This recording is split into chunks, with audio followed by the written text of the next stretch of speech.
എറണാകുളത്ത് V D Satheesan അനുകൂലികൾ കൂട്ടത്തോടെ തെരുവിലേക്ക് വൈകിട്ട് 5:30 വൈപ്പിനിലും കീഴ്മാടും വി ഡി അനുകൂല പ്രകടനത്തിന് ആഹ്വാനം ചെയ്തു. അതേസമയം എറണാകുളം മഞ്ഞപ്ര പഞ്ചായത്തിൽ വി ഡി സതീശന് അനുകൂലമായി ഫ്ലക്സ് ബോർഡുകൾ സ്ഥാപിച്ചിട്ടുണ്ട്. സഹിൻ ആന്റണി ശരിക്കാണ് കൂടുതൽ വിവരങ്ങളുമായി. സഹിൻ, ജില്ലയ്ക്ക് ഒരു മുഖ്യമന്ത്രിയെ കിട്ടുമോ എന്നത് നേരത്തെ തന്നെ അത് പ്രചാരണ ഘട്ടത്തിലൊക്കെ ആ തരത്തിലുള്ള ഒരു പ്രചാരണം ഉണ്ടായതാണ്. പക്ഷേ ഏറ്റവും ഒടുവിൽ ഇത് കയ്യിൽ നിന്ന് പോകുമോ എന്ന ഘട്ടം വരുമ്പോൾ പ്രവർത്തകർ തെരുവിലേക്ക് ഇറങ്ങുകയാണ്.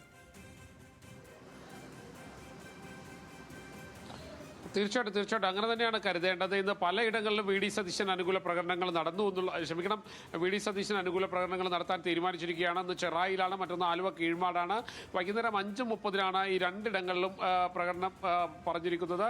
പ്രവർത്തകരെ ഇക്കാര്യം അറിയിക്കുന്നതിന് വേണ്ടി തന്നെ നേരത്തെ തന്നെ രാവിലെ മുതൽ ഓട്ടോറിക്ഷയിൽ മൈക്ക് അനൗൺസ്മെന്റ് എല്ലാം നടത്തിയിരുന്നു. ഇതാ ഇപ്പോൾ കൂടുതൽ സ്ഥലങ്ങളിൽ വി ഡി സതീശൻ അനുകൂല ഫ്ലക്സുകളും പ്രത്യക്ഷപ്പെടാൻ തുടങ്ങിയിട്ടുണ്ട്. അങ്കമാലിയിലാണ് കൂടുതലായി ഫ്ലക്സുകൾ വന്നിരിക്കുന്നത്. ഏതായാലും വി ഡി സതീശൻ അനുകൂലികൾ ഒട്ടും തന്നെ പിന്നോട്ട് പോകാൻ തയ്യാറല്ല എന്നുള്ളൊരു നിലപാടാണ് ഇപ്പോൾ സ്വീകരിച്ചിരിക്കുന്നത്. ഇന്ന് വൈകുന്നേരത്തോടെ കൂടുതൽ പ്രകടനങ്ങൾ നടത്താനാണ് അവർ തീരുമാനിച്ചിരിക്കുന്നത്.